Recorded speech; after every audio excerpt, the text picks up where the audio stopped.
Hey guys, how you doing? So as some of you seen, I got that Salmonaro Bullseye. Jeff was holding it for me because it was shipped to him, and you know, I couldn't leave the titanium alone, so there it is, blue anodizing and gold peaks, and it came out really cool. Look at that gold on top.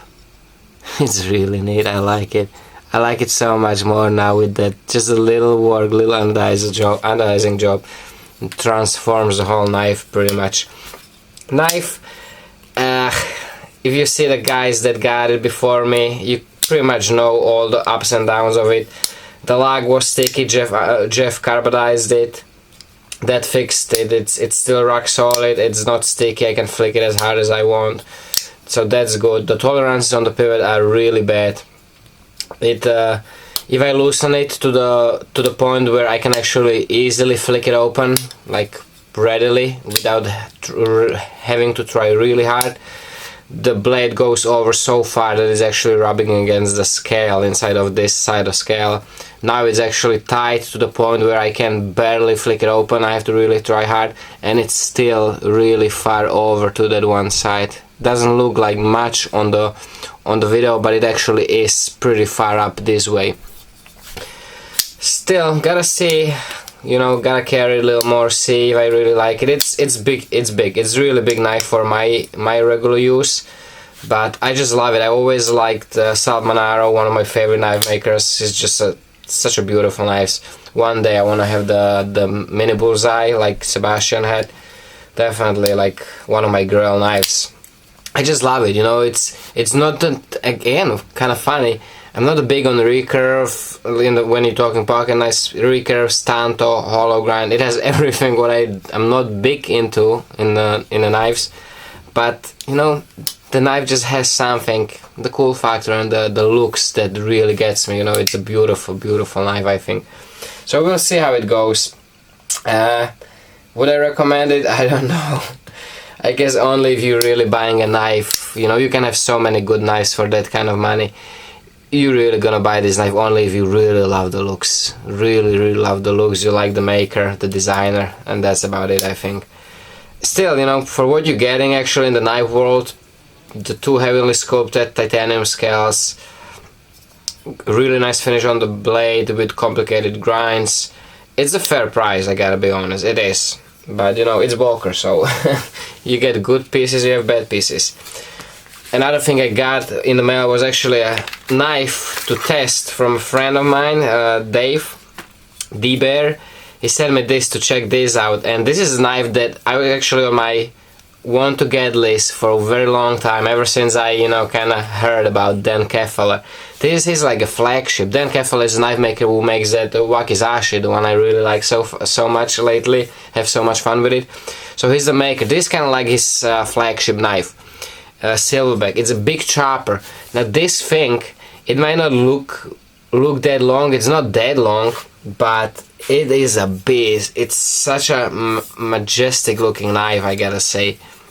Really majestic. What is it, like 10 inch, I think?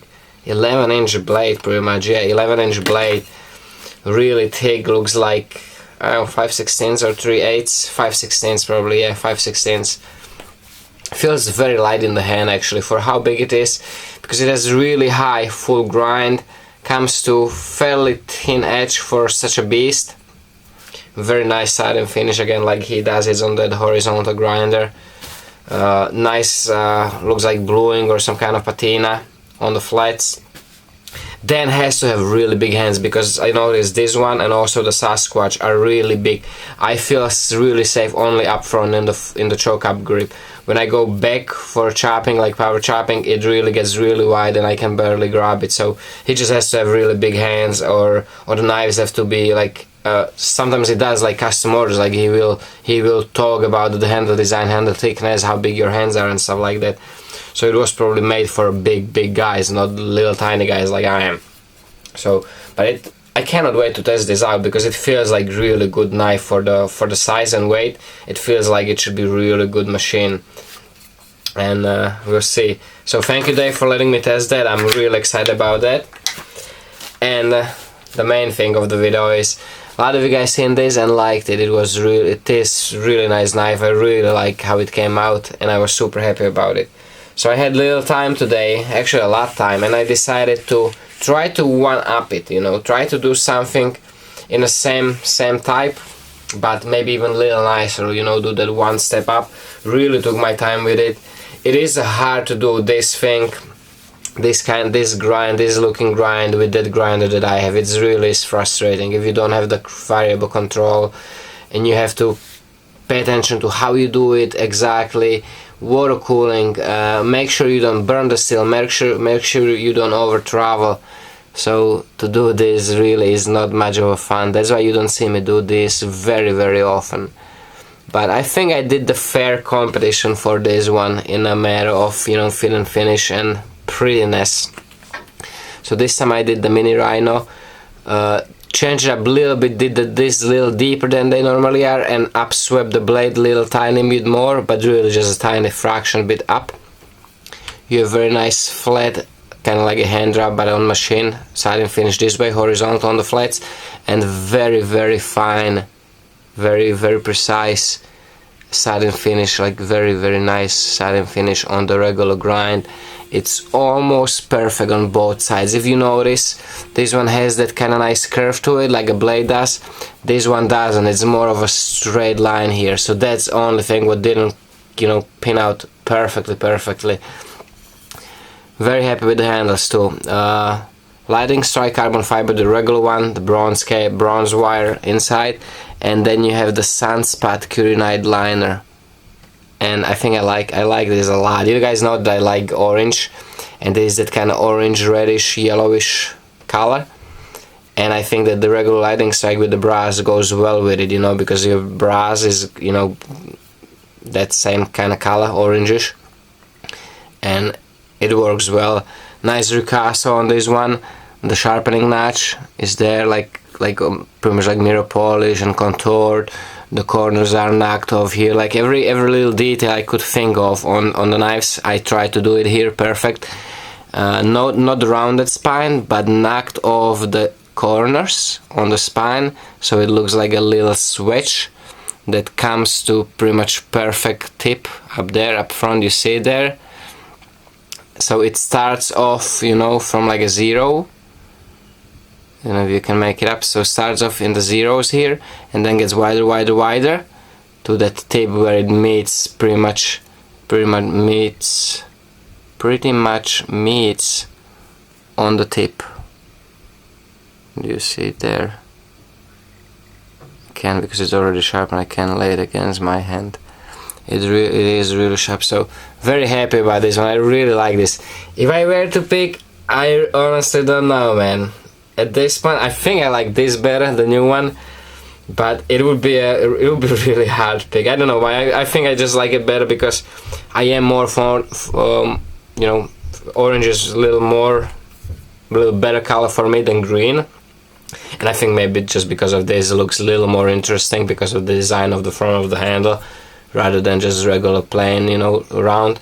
I think that's about it. But I mean, really hard to pick. I do like the silver lightning strike much better. It is easier to work with because the cable doesn't break off. Kim explained it to me from Composites Craft. Lightning strike, the silver one, has aluminum wire in it. Aluminum bonds to the carbon fiber and the resin or whatever they use better than the bronze, so you don't have this. Sometimes when you have a lightning strike, if you have some custom knives, you can actually see it. Lightning strike carbon fiber, sometimes those fibers actually they lose the bond, and that wire actually starts poking up, and you have to somehow like carefully break it in because it's gonna poke you really bad. So that's one downside of lightning strike carbon fiber. It does not happen with this because the bond of the aluminum wire is a lot better. So again, kind of like this. And for a maker, it is easier to get it really nice and clean because you don't have those cables sticking out, you know, as you try to polish it or something. You know, the polishing wheel doesn't grab and pull on those cables, which happens sometimes with this. So there you go, guys, two really nice ones. Sometimes when I have time like this, I have only one more blank to do. it's nice to just take my time and really like try to do something nice, like really try to outdone myself. It's not something I really prefer to do, because I do like to do just nice working knives, you know, just like this. There's nothing wrong with this finish, it's perfectly fine, and it actually still looks good. This is really a lot of work, a lot of frustration. It's a good feeling on the end, but you know, if I could make something else in the time it took me just to play around with the finish on this, I would probably prefer that than playing with the finish. But once in a while it's not bad. I love how this looks. It's such a cool knife. I like it. Let me know which one you guys like better. I'm curious. I think most of you guys will like this, because I know a lot of you don't like the orange. So thanks for watching, guys. Take care, stay safe, and remember, don't cut yourself.